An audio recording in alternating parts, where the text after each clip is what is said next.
12.3 사태 이후 처음으로 경찰이 윤석열 대통령을 겨냥해 강제 수사를 하려고 했지만 결국 실패했습니다. 대통령실을 압수수색하려고 했는데 경호처의 반발로 못한 겁니다. 하지만 다른 곳 압수수색에서는 얻은 게 있었죠. 경찰청에 나가 있는 취재계 연결해 자세한 상황 들어보겠습니다. 박혜빈 기자, 압수수색 진행 상황 어떻게 됐습니까? 네, 경찰 특수단은 오늘 오전 11시 45분쯤 대통령실에 대한 압수수색에 착수했습니다. 내란 혐의를 받는 현직 대통령에 대한 첫 강제 수사이자 경찰이 대통령실 경내에 진입을 시도한 첫 사례입니다.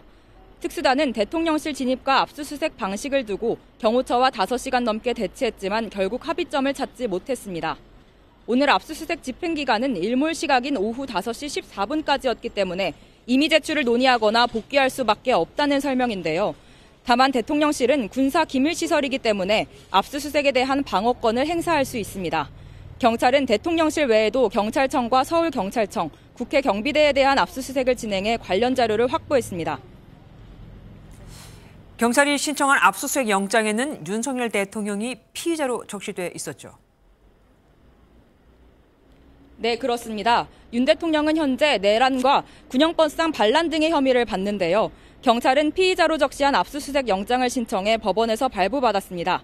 법원 역시 범죄 정황을 의심할 만하다고 판단한 것으로 보여지는 대목인데요.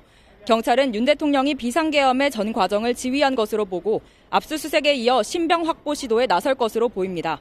특히 내란죄는 중형이 불가피한 중대범죄인 만큼 긴급 체포에 나설 가능성도 제기됩니다. 특수단은 오늘 새벽 조지호 경찰청장과 김봉식 서울청장을 긴급 체포해 조금 전부터 2차 조사를 벌이고 있는데요. 두 사람의 진술을 바탕으로 윤 대통령 행적과의 연결고리가 있는지 확인할 방침입니다. 지금까지 경찰청 국가수사본부 앞에서 MBN 뉴스 박혜빈입니다.